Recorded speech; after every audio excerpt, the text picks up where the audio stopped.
इसकी बात करें, चाहे हम देवरिया की भी बात करें, उत्तर प्रदेश के अंदर देवरिया जो आता है, कई इतनी बड़ी घटना होने के बाद भी देवरिया अखिलेश यादव पहुंचे, कहीं उनको रोका गया और उनके ऊपर कहीं न कहीं खींचातानी भी की गई है। ऐसे में क्या हर आदमी को अपना हक बनता है कि अपने लोगों से मुलाकात करे और उनकी जो है हालचाल जाने।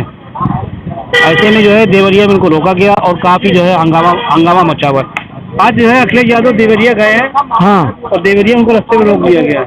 उसके बाद फिर भी जो है संकट करने का वहाँ पहुँचे। कैसे देखते हैं आप? देखिए कि हम आपको बता दें, देवरिया उनकी बिरादरी का मामला था और मलहम लगाने गए थे, समाज को अपनी बचाने गए थे। जो एक समाजवादी पार्टी के बहुत बड़े नेता आजम खान साहब बनते थे और अखिलेश यादव जिनको पिता तुल्य मानते थे, यही 80 किलोमीटर दूर पे सीतापुर में बंद थे। जब शिवपाल जी बोले थे तब जो है देखने गए थे। अखिलेश जी का खाली दो प्रकरण है, ज्यादा नहीं।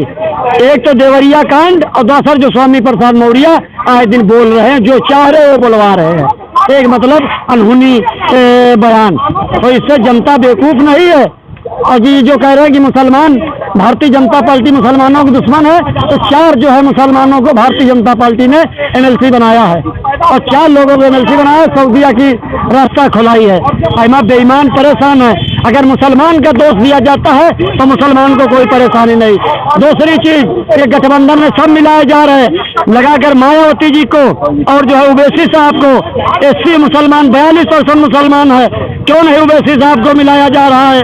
क्यों नहीं ओवैसी साहब को गठबंधन में मिलाया जा रहा? इसलिए नहीं मिलाया जा रहा कि मुसलमान अगर 20% इकट्ठा हो जाए तो सपा बसपा की दुकानदारी ठेकेदारी खत्म हो जाएगी। ये बात देवरिया पहुंचे, देवरिया से पहले को रोका गया। अच्छा, अब गवर्नमेंट का काम है, कौन जान ले रहा है, कौन रोक रहा है, ये तो वही समझ सकते हैं क्यों रोका है। हम कैसे देखेंगे? बिल्कुल तो रोकना चाहिए, नहीं रोकना चाहिए। अब इस बिल्कुल नहीं रोक। मैं कोई अधिकारी हूँ जो वो मतलब ये कि मैं रुकवा दूँ या निकलवा दूँ? सरकार का काम। अखिलेश यादव को रोका गया है, कहीं ना कहीं देवरिया जाने से भी रोका गया और उनके ऊपर सीना जब्ती भी की गई है और पुलिस ने भी उनके ऊपर गलत लफ्जों का यूज किया। कैसे देखते हैं? नहीं, बिल्कुल गलत उनको रोका गया है। उनको क्यों रोका जाएगा? उनका देश है, उनका विधानसभा है, वो कहीं भी जा सकते हैं, स्वतंत्र है। हम भी कहीं भी जा सकते हैं, वो भी कहीं भी जा सकते हैं। ये रोकना और ये तो गलत है। इससे तो सरकार गलत एक्शन उठा रही है। आपके अखिलेश को रोका गया है, कैसे देखते हैं सर? मुख्यमंत्री है, वो तो कहीं जा सकते हैं, अपनी कुछ भी कर सकते हैं, कुछ भी काम कर सकते हैं। इन्हें रोकने से क्या भाई खोज होगा? अब इनको नतीजा 2014 में अखिलेश यादव देंगे। अखिलेश जिंदा, समाजवादी पार्टी, मुलायम सिंह जिंदा, अनिल यादव मैनपुरी। आज अखिलेश यादव को रोका गया है देवरिया से पहले, कैसे देखते हैं? भाई इनका काम यही है, ये बौखला चुके हैं, परेशान है ये, और ये चाहते हैं कि अब ये किसी को रोक के, किसी को पकड़ के, किसी को जेल में डाल के, किसी को ईडी सीबीआई के छापे लगा के ये सबको परेशान इसलिए करें, लोगों का ध्यान भटका रहे हैं, जनता को गुमराह कर रहे हैं, मूल मुद्दों से भटका के ऐसी हरकतें करके लोगों का ध्यान उधर शिफ्ट कर दे रहे हैं। देवरिया गए थे अपने लोगों से मिलने के लिए, जितनी घटना जो घटी है उनको लेकर के मिलने गए हैं, तो उसके बाद जो है उनको वहाँ जाने से भी रोका गया है, उन लोगों से, उनकी फैमिली से भी रोका गया। वो इसीलिए रोका गया कि एक मुद्दा बनेगा, लोगों का ध्यान इधर से उधर आकर्षित होगा और वो जानते जाएंगे तो वो कुछ ये उनका वोट बैंक भी खत्म हो जाएगा वहाँ जाने से, इसलिए उनको रोका गया है।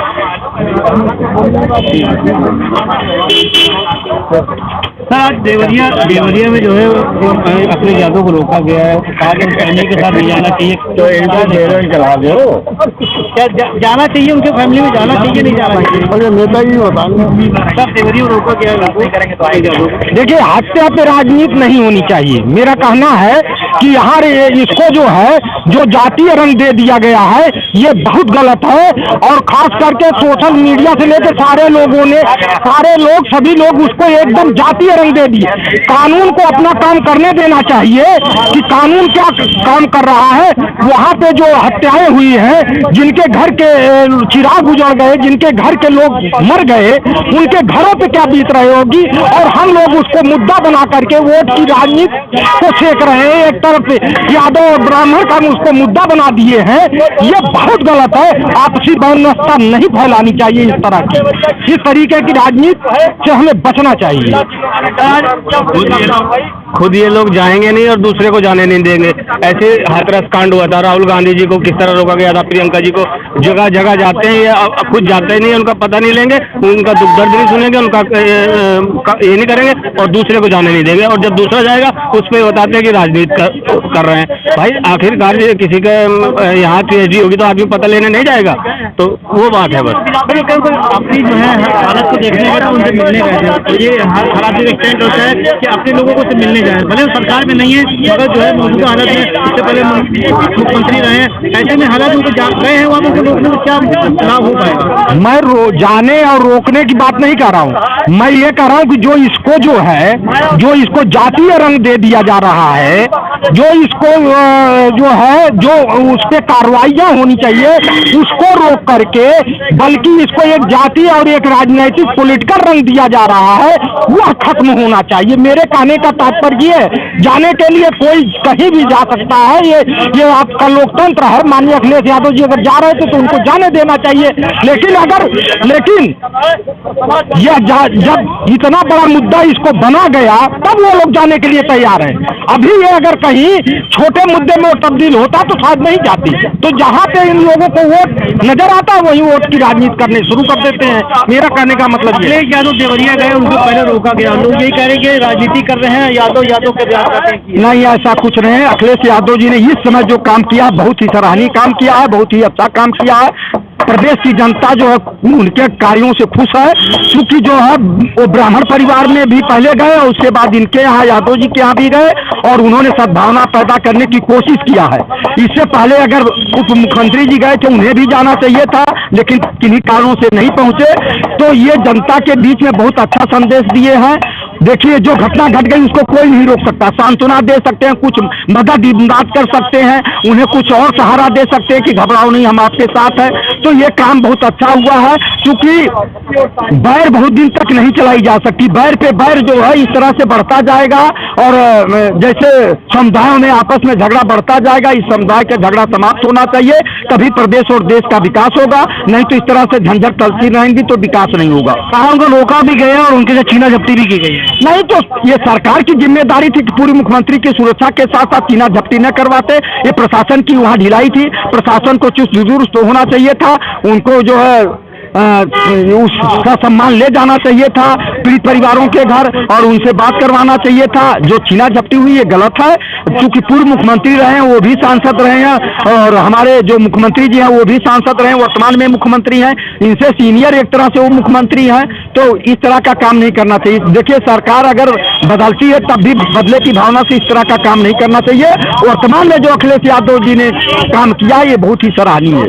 क्यों रोका गया, क्या कारण रहा? रोकना चाहिए नहीं? ये तो देखिए, एक चीज मैं मेन मुद्दे की बात कर रहा हूँ। ये तो सरकारें आएंगी, जो भी आएंगी विपद में वो एक दूसरे को रोकेगी, मेन मुद्दे की कोई बात नहीं कर रहा। देखिए, 35 साल पहले जो, आज हमारी बात सुन लीजिए, नौजवान, मैं 35 साल पहले जो है सफाई कर्मचारी से लेके और बाबू तक भर्ती होती थी और डेली बेसिस पे होती थी। विभाग के द्वारा डायरेक्ट पेमेंट होता था, बिचौलिए बीच में नहीं थे, तो लोगों का भला होता था। आज क्या है, हर विभाग में ठेकेदारी पड़ता। अच्छा, ठेकेदारी में 25 और 30 हजार विभाग पेमेंट कर रहा ठेकेदार को, और ठेकेदार दे रहा 5 और 6 हजार रुपए। फिर उसमें भी दलाली हो रही है।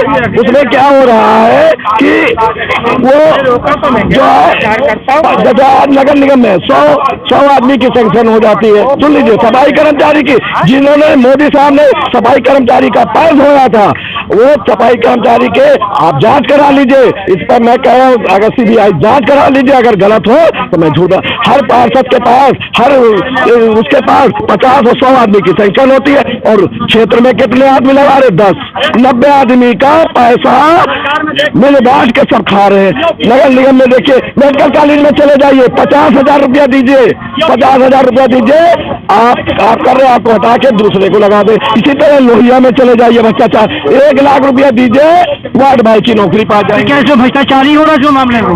नहीं, जो भी सरकारें आ रही, मैंने कहा 35 साल पहले भ्रष्टाचार नहीं था, ये 35 साल से भ्रष्टाचार हो रहा। और हमारी ये सरकार, कोई भी सरकार आए, चाहे कांग्रेस की हो, चाहे बीजेपी की हो, या कोई भी सरकार को ये सीखना चाहिए कि सीधी भर्ती करे। सुन लीजिए, सीधी सरकार को ये चाहिए, सीधी भर्ती करे, जैसे कांग्रेस के 35 साल पहले कांग्रेस के पीरियड में होता था कि डेली वेजेस की भर्ती हो जाती थी और 240 दिन आदमी काम कर लेता था, वो नौकरी का हकदार हो जाता। आज 22 से लेके चपरासी से लेके बाबू तक सारी भर्ती खत्म कर दी। सिर्फ भर्ती वो हो रही IAS PCS की अधिकारी की हो रही, तो बाकी क्या नौजवान क्या करे, पकौड़े तले। वही बात ही है, पकौड़े में तलने की नहीं बात कर रहा हूँ। हमारी सरकार को ये चाहिए कि डेली वेजेस की व्यवस्था खोल देनी चाहिए और डायरेक्ट पेमेंट विभाग के द्वारा होना चाहिए।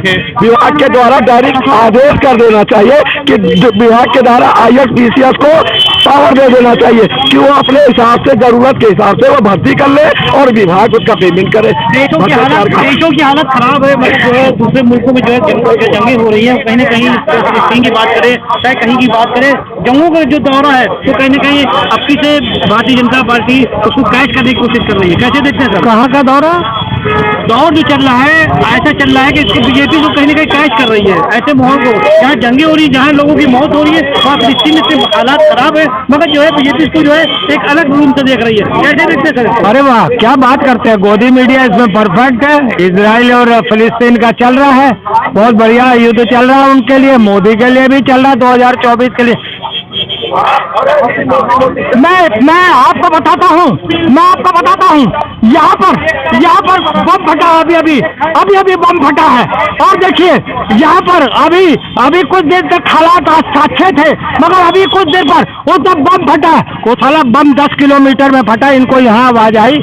10 किलोमीटर छोड़ के गोदी मीडिया वहाँ पर प्रचार प्रसार कर रही है, मोदी का ड्रामेबाजी कर रही है। और उसके बाद कहता है देखिए अभी मेरा कैमरा मैन भी नहीं मिल रहा, देखिए वो बेचारा वो किस परेशानी में होगा, मेरा कैमरा मैन भी नहीं दिख रहा।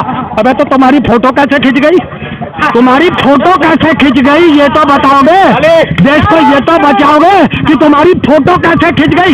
ये है शर्मनाक गोदी मीडिया, मोदी और गोदी मीडिया का चरित्र ये है कि ये वहां पर इजराइल में लोगों की जानें बचाने नहीं, अमेरिका इजराइल का साथ दे रहा है, रशिया फिलिस्तीन का साथ दे रहा है, और मोदी वह ड्रामेबाजी कर रहा है क्योंकि हर आदमी को अपनी सत्ता बनानी है। उसी तरीके से नरेंद्र मोदी के साथ ये गोदी मीडिया है जो माइक लेकर इस तरीके के बयानबाजी करती है कि देखिए मैं देख रहा हूँ बम फट गया। अरे भैया तेरा बम फट गया तो कैमरामैन, अगर तुम बता रहे हो कि कैमरामैन का भी नहीं पता चल रहा है तो तेरी फोटो कैसे आ गई? तो ये भी देश को बताना पड़ेगा नरेंद्र मोदी की ये ड्रामेबाज कंपनी को अब बंद करना पड़ेगा। 2024 में इस तरीके की ड्रामेबाजी को स्वीकार नहीं किया जाएगा। इस तरीके के ड्रामेबाजी को अब जनता समझ चुकी है। गठबंधन की सरकार अब आने को तैयार है 2024 में, तब हम जवाब देंगे। मौतों का कोई जो है गम नहीं है, मगर जो है आज अपनी खेल अपना खेलता चला जा रहा। मैं कह तो रहा हूँ, क्या इजराइल के साथ अमेरिका खेल नहीं खेल रहा? क्या फिलिस्तीन के साथ रशिया खेल नहीं खेल रहा? क्या और सारे देश जो ईरान के हैं, ईरान इराक, जो इराक का तो पता नहीं, ईरान आ रहा है और हिजबुल्लाह आ रहा है, ये सब क्या कर रहे हैं? अपने ही मुसलमानों की कब्र खोदने का काम कर रहे हैं। आपको पता है 23 लाख हमास की वजह से वहां पे हमास में कैद है और उन्हें बिजली, पानी, दवाइयाँ, उन्हें खाने पीने के लिए मोहताज किया जा रहा है, उन्हें पल पल मरने के लिए मोहताज किया जा रहा है। अगर ये मौतों का आंकड़ा और बढ़ेगा तो क्या खुदा का कहर अगर इस धरती पे ढहेगा तो कौन सा जुर्म खुदा ने कर दिया? तुम भी तो इंसानियत के साथ गलत कर रहे हो। तो अगर खुदा कहर ढहेगा ना तो फिर तुमको समझ में आएगा, क्योंकि खुदा की लाठी में आवाज नहीं होती है, वो बहुत दूर तक असर करती है, समझ लीजिएगा। सर हालात बिगड़ गए हैं, सब कुछ हो गया है, मगर आज भी जो है लोग अपनी जज्बातों से रोक नहीं पा रहे और बयानबाजी कर रहे हैं। देखिए, हम भारत के साथ हैं, भारत जिसके साथ है उसके साथ हम रहेंगे। इसके बारे में मुझे पूर्ण जानकारी नहीं है। ये जो जंगों का जो दौर शुरू हो गया, कहीं कहीं उसको जो है होना चाहिए या नहीं होना चाहिए? ये तो बिल्कुल सरासर नहीं होना चाहिए। आवाम की जो मौतें हो रही हैं, ये तो बहुत मारे जा रहे हैं, बच्चे मारे जा रहे हैं, बहुत दुखदाई है ये। और भारत के साथ हम हैं, भारत जिसके साथ रहेगा उसके साथ हम हैं। कहा भारत जिसके साथ रहेगा हम उसी के साथ रहेंगे। फिलहाल आइए और लोगों से बात करते हैं और ये जानते हैं किस तरह के जो है हालात बिगड़ते नजर आ रहे हैं। फिलहाल अभी जैसे लोगों से बात कही गई है, अभी और लोगों से बात करते हैं, ये करते हैं। ये बताइए फिलिस्तीन का जो मामला है चल रहा है फिलहाल अभी इसको लेकर के आदमी वहाँ की बात नहीं, वहाँ के बच्चों की बात नहीं कर रहा है, मगर राजनीति कर रहा है। देखिए दुख दर्द में तो आदमी को खड़ा होना चाहिए, चाहे वो कोई भी हो, कहीं का भी हो। इसमें देश और विदेश भी देखना चाहिए, लेकिन पहले हम अपने देश को देखना चाहिए। पहले हमारा देश में कितना परेशानी से जूझ रहा है हमारा देश, कितने कैसे हमारे यहाँ भी बड़े बड़े हादसे हो रहे हैं। अभी ले लीजिए देवरिया वाला कांड, यहाँ पहले इसको समझना चाहिए था। अभी नूह का हुआ था हरियाणा का, उसमें देखना चाहिए था। अपने देश में जहाँ ऐसे अराजक खेल हो रहे हैं वहाँ समझना चाहिए पहले मामले को, फिर उसके बाद देश विदेश की बात करें। लेकिन जहाँ ऐसा माहौल हो गया है तो उनके बारे में मेरा मतलब समझना है कि वहाँ के थोड़ा हमदर्दी दिखानी चाहिए। वहाँ भी होना चाहिए कि दूसरे देश के कोई देश फिलहाल अभी जो है इस तरह से जो राजनीति खेली जा रही है, क्या राजनीति होना चाहिए? देखिए भाई, मौत की राजनीति, धन की राजनीति देश में लगातार जब से मैं हो समा रहा हूँ, जात की राजनीति, धर्म की नहीं लगातार होती रही। उसके लिए किसी एक पॉलिटिकल पार्टी को जिम्मेदार ठहराएंगे वो गलत होगा। सारी पॉलिटिकल पार्टी वही काम कर रही है, किसी को उसका बेनिफिट मिल रहा है, किसी को नुकसान हो जा रहा है। कुछ दिन बैठ जाते हैं, जात की राजनीति छोड़ देते हैं कुछ पॉलिटिकल पार्टी, उनको नुकसान हो रहा है। आज भी वही राजनीति चाहे कांग्रेस हो, कांग्रेस से पहले मुझे नहीं लगता कि इस तरह खुल के जिस तरह आज बैकवर्ड की राजनीति कर रही है उसको पहले करना चाहिए था। आज वो चरम सीमा पर है, भाजपा भी कर रही है, कांग्रेस भी कर रही है, समाजवादी पार्टी भी कर रही है, बसपा भी कर रही है। जो जब चुनाव आता है तभी दलित मुसलमान गरीब नजर आते हैं, उससे पहले जो है डाटा फिक्स हो जाता है। भाई ये तो नेताओं से सवाल करना चाहिए कि हम लोग, हम जैसे जनता चुनाव के समय ही क्यों याद आते हैं, उससे पहले क्यों नहीं याद आते। जब तक ये जाति और धर्म की राजनीति रहेगी, संघर्ष की राजनीति देखिए खत्म हो चुकी है। राम मनोहर लोहिया ने कहा था कि अगर सांसद वो खाली हो जाए, सड़कें खाली हो जाएगी तो सांसद आवारा हो जाएगी। सड़कें तो मुझे अपने होश में 5-7 साल में पूरी खाली नजर आ रही है, क्योंकि सत्ता के पास ऐसे ऐसे हथकंडे हैं, ऐसे ऐसे कानून के जरिए लोगों को अंदर कर दिया जा रहा है। 3-3 साल 4-4 लोग जो संघर्ष करने वाले लोग तो वो तो जेलों में पड़े। सड़कों पर संघर्ष को कौन करेगा? पार्लियामेंट आवारा हो चुकी है, संघर्ष करने वाले तो जेल में है। CNRC के दौर से आज तक जितने लोग प्रोटेस्ट कर रहे हैं सब लोग तो जेल में है, संघर्ष करेगा कौन? अखिलेश यादव की जो है देवरिया जाने से रोका गया, उनके लोगों को जो है गिरफ्तार किया गया। रोका नहीं गया है भाई, जो बातें थे उनको रोका गया। अखिलेश यादव तो वहाँ पहुँच गए, लेकिन दुर्भाग्य जो भी है पहुंचे तो राजनीतियां हैं। आजकल सरकारी रास्ते में रोका होगा, चाय नाश्ता कराने के लिए रोका होगा भाई, उनके कार्यकर्ताओं ने रोका होगा। ऐसा हुआ कि अखिलेश जी गए, अखिलेश जी की सत्ता 12 से 17 थी, तो 12 से 17 में और 13-14 से मुकदमा शुरू हुआ, तो 3 साल तो वही थे। उन्होंने क्यों नहीं किया? जबकि राजस्व का मुकदमा 6 महीने के अंदर फाइनल किया जाना चाहिए, ऐसा भारतीय संविधान और राजस्व संहिता में है। आज बाबा जी की 7-7.5 साल सरकार, 6.5-7 साल सरकार हो रही है, तो 6 महीने की 7 साल इधर 3 साल उधर नहीं किया, तो अखिलेश भी जिम्मेदार हैं, बाबा भी जिम्मेदार हैं, वर्तमान सरकार भी जिम्मेदार है। इसमें जनता पिस रही है, वो पीड़ित पक्ष पिस रहा है। आज बुलडोजर से घर गिराने की बात की जा रही है, लेकिन जिस जमीन का विवाद है क्या उसको खत्म किया जा रहा है, उस पर किसी ने बात की? ना अखिलेश यादव ने बात करी। अखिलेश यादव जाते तहसील में डीएम के यहाँ बैठ जाते और कहते इसका फैसला करिए आप, जो पहले गुण और दोष के आधार पर करिए। बुलडोजर तो बात की बात है घर गिराने की, पहले तो जिस वजह से विवाद पैदा हुआ उस विवाद को खत्म करिए आप। कितना तो योगी सरकार ने किया, मुख्यमंत्री आते हुए कितना ब्रजेश पाठक जाकर के कहते हैं जिनकी सत्ता है वो करवा सकते हैं, जो और ना ही इसको अखिलेश यादव इस बात को करते हैं। हमको लगता है कि अभी भविष्य में जो हम सोशल मीडिया पर देख रहे हैं, लोग अब वक्तव्य देख रहे हैं, उसके अनुसार मुझे ऐसा लगता है कि अभी जो परिवार बचे हैं उनके साथ अनहोनी हो सकती है। अभी ये सोशल मीडिया के माध्यम से पता चल रहा है, अपने एनालिसिस से मैं बता रहा हूँ। ऐसा 2024 में किसको आना चाहिए, कैसे लोगों को आना चाहिए जो जनता के बारे में सोच सकते हैं? देखिए, जनता के बारे में सोचने वाले तो बहुत सी पार्टी के लोग हैं और सोचते भी हैं, लेकिन करते नहीं। सोचने से काम नहीं होता, इम्प्लीमेंट करने से होता है। लोगों को ठीक है, भलाई होगा। इम्प्लीमेंट करना चाहिए। इम्प्लीमेंट जो अभी 70 सालों में सरकार रही है, उसी में से हमें देखना चाहिए किसने देश को आगे बढ़ाने का काम किया है और किसने नहीं किया। कहती थी कि केंद्र में उत्तर प्रदेश में एक ही सरकार होगी तो कहीं ना कहीं मंजिल पार हो पाएगी, मगर जो है मंडा गठार हो गया। मैं आज आपको एक बात बता दूं कि अगर दो कहार डोली उठा रहे हों, एक का सिरा दूसरे के बैक पर कर दिया जाए, दोनों दो तरफ हों, तो डोली किधर जाएगी, इसका कोई वो नहीं है। हमने एक सांप देखा जिसके दो मुंह होते हैं। 15 दिन अंधेरी रात में एक मुंह सूख जाता है और 15 दिन उजाली पाख में जो है एक मुंह सूख जाता है, तो वो जितना पीछे घुसता है उतना फिर पीछे हो जाता है। तो ये जब दो सत्ताएं आपस में केंद्र और बराबर हो जाएंगी तो निरंकुश हो जाएंगी। केंद्र सत्ता स्टेट को नहीं कार्य करने देगी, स्टेट केंद्र को हस्तक्षेप नहीं करने देगी, और जिसका उद्देश्य सुनील बंसल जी उत्तर प्रदेश में पूरा कर रहे हैं, इसमें कोई दो राय नहीं है। वो काम ही नहीं करने दे रहे हैं बाबा जी को, बाबा जी उनको काम नहीं करने दे रहे हैं। इसी में जनता पिस रही है और नेता अपने ढंग से, अधिकारी अपने ढंग से जी रहे हैं और इससे न्याय नहीं मिलने वाली है। नौकरियां कहाँ चली गई सर? नौकरियां अपनी बिरादरी के लोगों को पहुंच रही है, जिस बिरादरी की सरकार होती है, चाहे मायावती की हो। मैं अपने होश में जो देखा हूँ वो बता रहा हूँ, चाहे मायावती की सरकार रही हो, चाहे मुलायम अखिलेश यादव की सरकार रही हो।